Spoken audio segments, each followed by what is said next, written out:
Going live. You're live. Welcome, everybody, to episode 4, season 2 of The Next Great Read. I am Misty Shea. I'm Kerri Harris. I'm Stutler. We are so excited that you are here today. Our theme tonight is don't or do judge a book by its cover. And I'm not going to lie, ladies, I judge a book by its cover. Welcome, everybody, to... Sorry, that was me. iPhones don't always cooperate with me. And this is why it's so fun being on here with you ladies, because always something unexpected happens and I love it.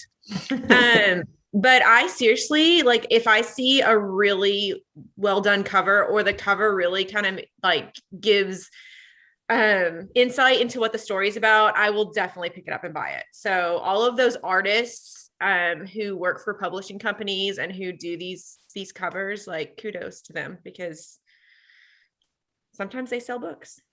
You know, I always like to tell my kids that the authors sometimes get very little say on those covers. And so it's kind of fun when you do judge a book by its cover. Maybe, I mean, they usually give the authors like choices, but not like, what do you want?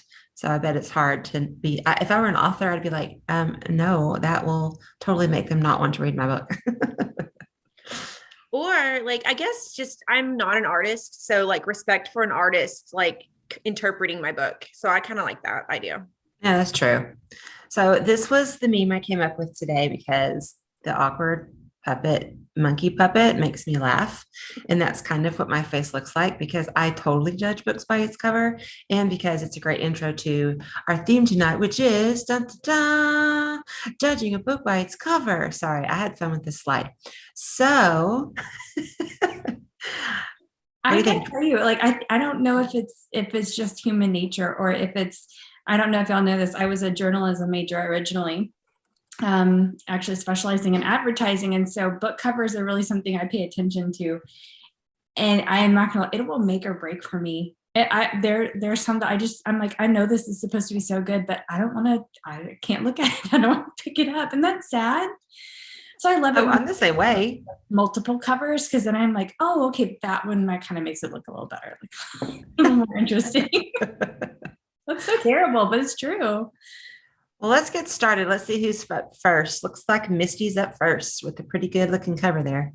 Oh, I love this. And I'm not trying to support book boxes, and I'm not going to tell you which ones I subscribe to, but I will tell you that I'm spoiled because they do very special covers for these book boxes, and they even like spray the edges of the books. So it's really hard not to love every single book that they send me. So my cover is actually, it's not this blue cover. It's like a pinky red where the bars are. So this book was really awesome. There's a female main character, and she's the prison healer. And you find out that she has been in this prison almost all her life. And so it's really interesting, the dynamic and why she was sent there. So my hashtags are heal or be killed, death prison, hashtag never trust anyone, and a hashtag I volunteer. And I can't tell you how she volunteers. But this is one of those books where she doesn't trust anybody. She's survived this prison when most people die by being the narc, by doing what the warden wants, by healing people and being irreplaceable. So really good book. I recommend it. And actually it's getting a lot of traction. A lot of people are talking about it. So I support. That is a cool cover. I like that. It is cool. I want to know, does she have to volunteer to be some kind of tribute of some kind in there? Kind of. It did give me those Hunger Game vibes on that aspect. And there were trials that had to be done. So definitely gave me that. This kind of makes me think of that book Incarceron. I haven't read that one. Where it's like, well, I haven't read this.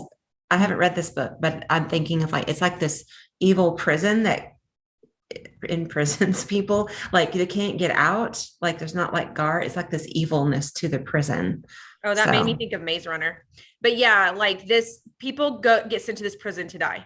And not everyone at this prison is guilty. Some are. And the guards are evil. Like it's just an awful place. So Definitely check it out. And there's a little bit of magic. You know me, my fantasy and my magic. I could live on it forever. Sorry. Adorable.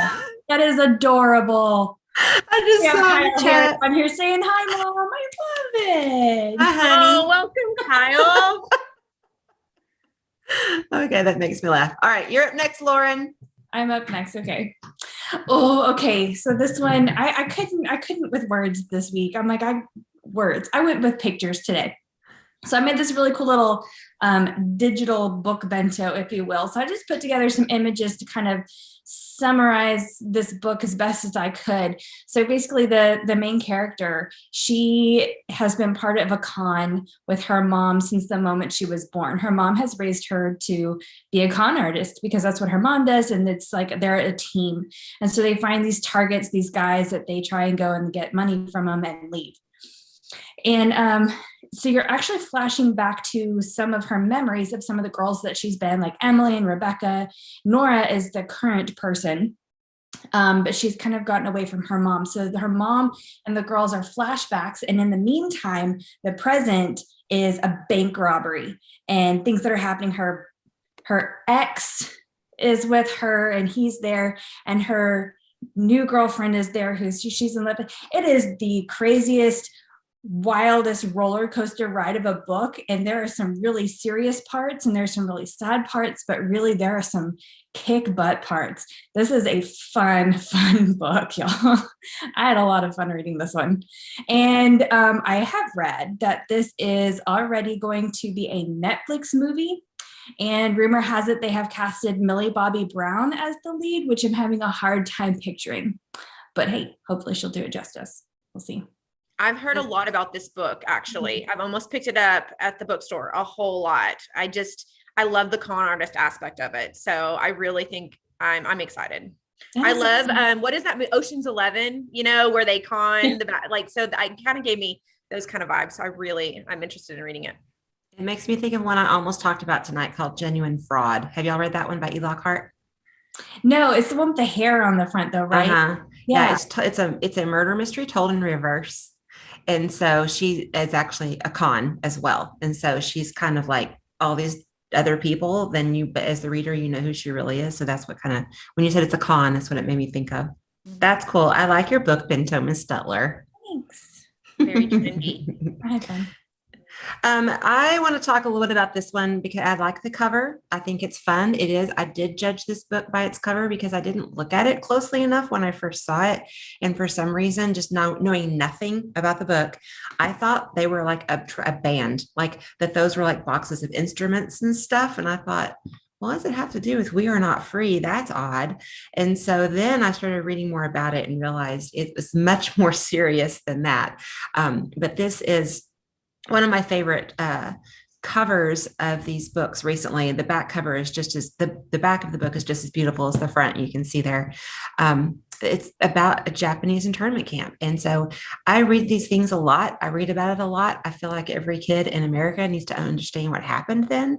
But this is probably the very best one I've ever read on the subject because it starts off in a place that they call, I think they call it Little Japan. It's in San Francisco and it's a little Japanese community and they all go to high school together and they're just all great friends. And of course it takes place in the 50s, 60s, 50s. Yeah, 50s, 40s. Yeah. I mean, whoa, now I'm really getting back in time. So it brings in all of that feeling, of the dances that they'd go to and the clothes that they wore. And then then that Pearl Harbor is bombed and they are taken to their first internment camp and they all get to go to the same one. I say get to, they have to, but they at least get to be together with all of their friends. And it's just kind of how they went through it. But the cool thing is this book is done in 14 voices. And so you don't just go through the whole thing with one character, but you know about the characters because each of the chapters from a different character's point of view, of course, bring in what's happening with the others because they're all friends. This book takes place from their first internment camp to when they all got split up, when they were all told that they had to sign a form that said that they would be loyal to America and denounce Japan. And so they called themselves no-nos. If you were a no-no, then you were, or if you were a no yes, it just depend on, are you going to denounce Japan and go back? Anyway, they split them, and some were treated much more horribly than others. But we go through it with all of these characters. And side note for the audiobook, fantastic. There's 14 different actors. They are all Japanese actors, and it's just Tracy Chi brought in, and I don't know if she had everything to do with the audio or not, but she brought in the most amazing people. I think she probably said, I want these to all be Japanese actors. I'm telling you, if you don't read anything else about this part of our history, you need to read this one. It is that good and it is fantastic. And I loved it. It reminds me of They Called Us Enemy by, oh gosh, he was on Star Trek. What was his Takai, name? George Takai. George, yeah. So I love that. That's a graphic novel, and it made me cry, and it was beautiful. And it's like you said, we need to know about this part of history, because to me, the most important part of history is remembering it so that it doesn't happen again. Mhm. Yeah, yeah. No, this is amazing because I don't know. One of the characters goes and fights for America. Well, two of them do actually. I don't know. I think I would listen to the audio, but I felt like one of the characters' chapters must have been told in verse because it was so poetic the way she spoke. I almost wonder. I haven't had a chance to look at the actual book since I listened to the audio, so I don't know for sure. But it's beautiful and funny and sweet and warm and like these were my people. When it was over, I was like, I want to know what happened. Did they have children? I want to know these things because they were so real to me after I listened to it.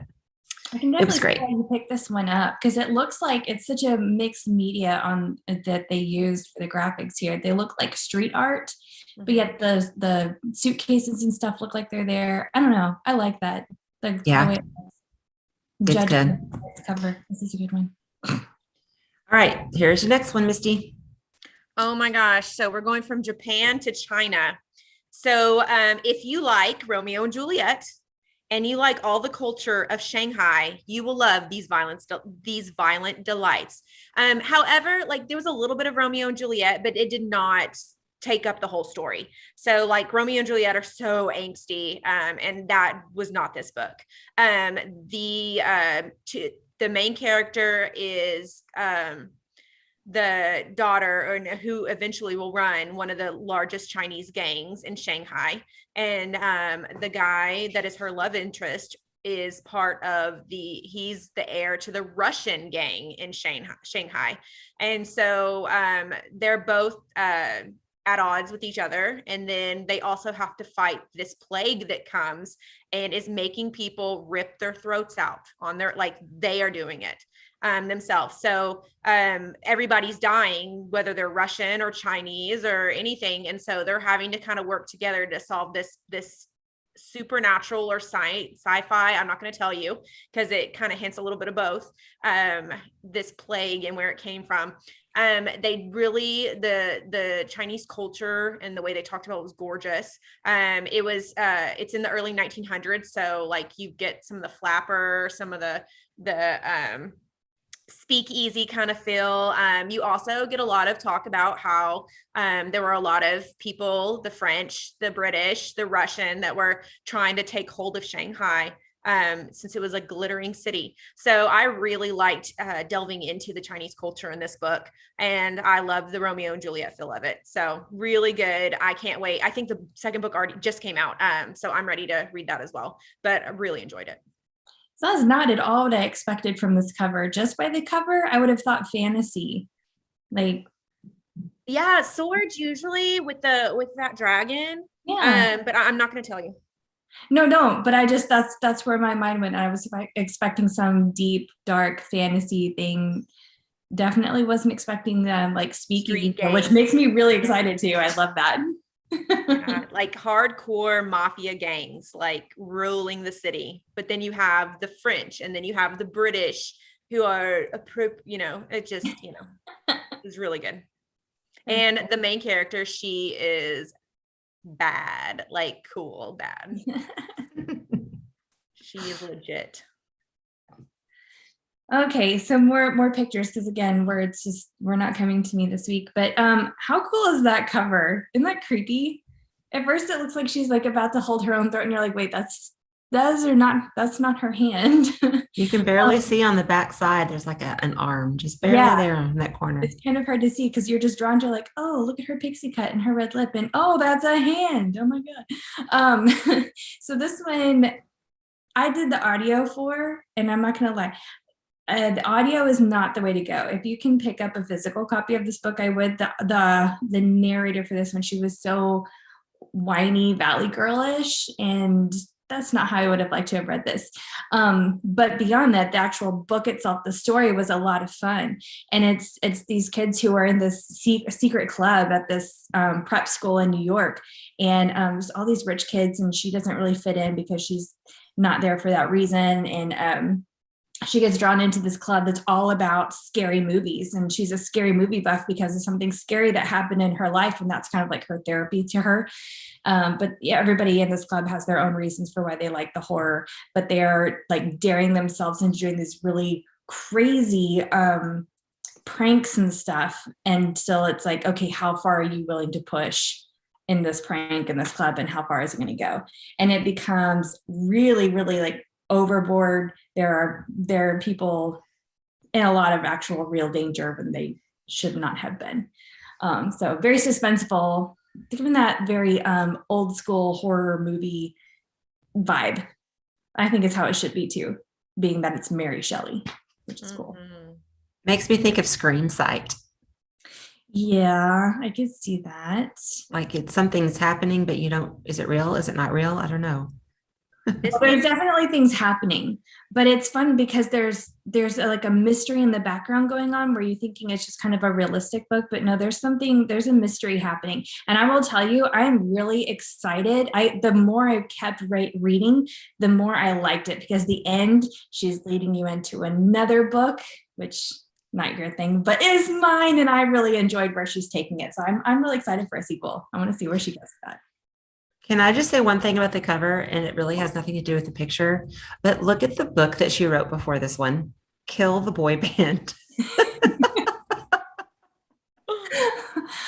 You know what? I have nothing to say on that because I don't know what it's about. I can guess, judge a book by its title. I don't. Right. I kind of want that. Yeah, that should be another episode because that's a great, great title. Oh, hey Lauren, what's that book series that has Houdini and Dracula and Shudder. We were just talking about that one last week or the week before, I think. Yeah, like that. This kind of gives me those vibes and I love it.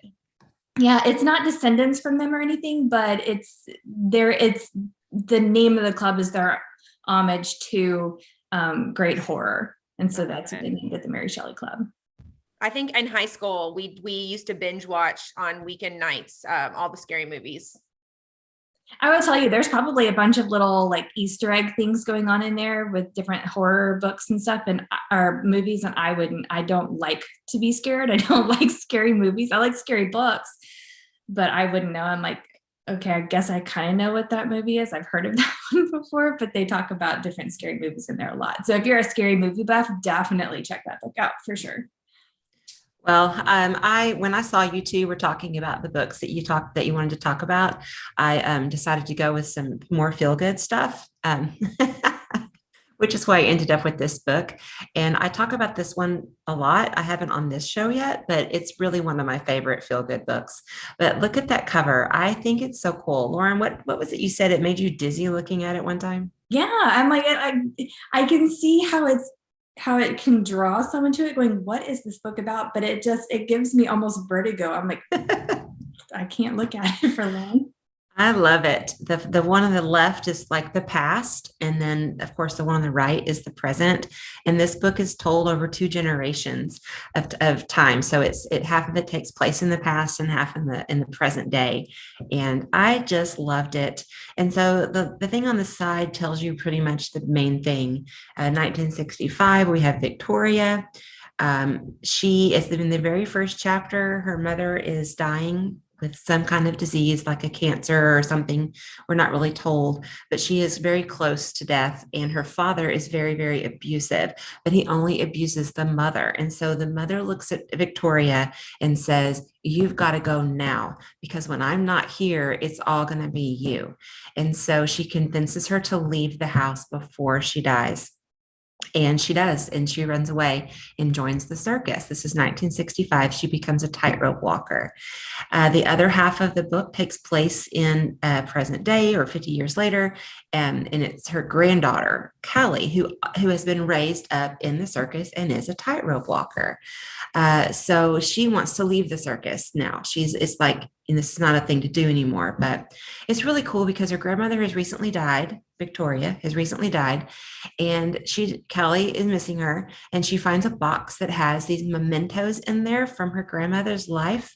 And they're not all letters and stuff, but they're maybe like pieces of a poster that are torn off, and she just circled something on it or whatever. And we don't know, or I'm sorry, Kelly doesn't know what they mean, but we are told that with the flashbacks to the past why that piece of that memento was worth her saving in a box, for Kelly to discover later. So that's why I chose little pictures around it. I mean, none of these. I just picked some old timey pictures. I picked one with a grandmother and a tightrope walker from close to that era. The family over there on the left, because they're all a family in the circus. But anyway, it's great. It's so good. I just loved it. It's sweet. That's something y'all can't say about your books tonight. No, mine were violent and awful, but I mean, good, like awfully violent, but great. I would say as many times as we have talked about this book, or I've heard this a book talked about, I have never really been truly, I mean, it sounds nice, but I'm like, okay, I cool. No, I really like the pictures that go with this one because that really appeals to me. See, maybe I'm just in a picture mood this week. I don't know. You were. And see, you also inspired me with your book bentos. And so I'm like, I'll go find some images that I think might work for this book. Yeah. See, it worked.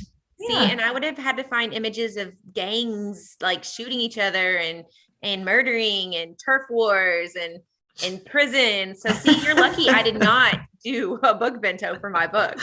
I know. Oh, well. I did get some crazy pictures in there, but kind of made it fun too, though, because I was like, I can do this, but I don't want to do that.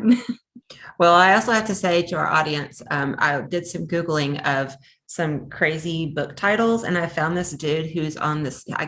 Every picture is him like on a subway or a bus or something, and he's got these fake book covers on his book, and he's pretending to be very serious about it, and they're just crazy titles like Human Taxidermy, or 10,000 Ways to Murder Someone, things like that, where it's like he's really into it and he's waiting to see what people around him think as they look at the title of his book that he's reading.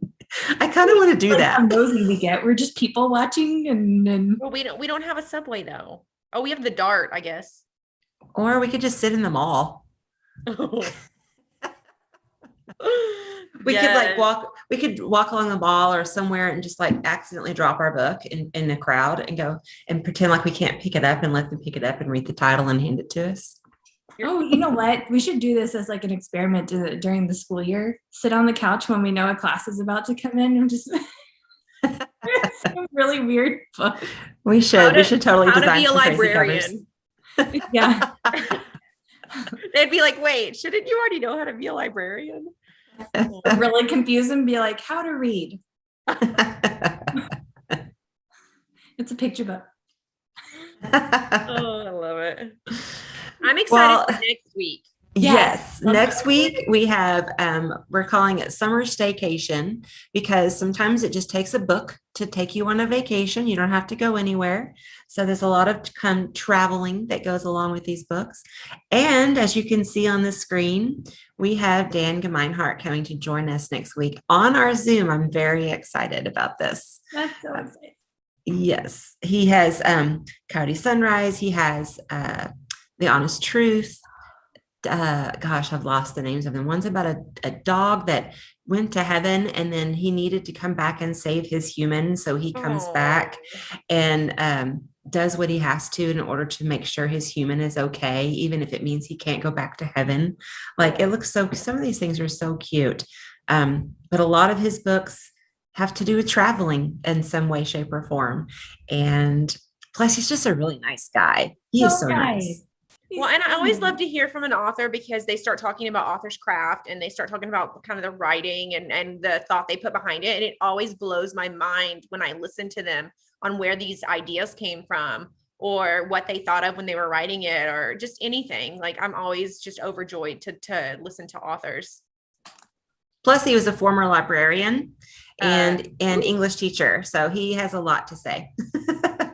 And you know what? He was so kind. One of this book in particular, right here, The Remarkable Journey of Coyote Sunrise, was one of our Battle of the Books books for middle school this year.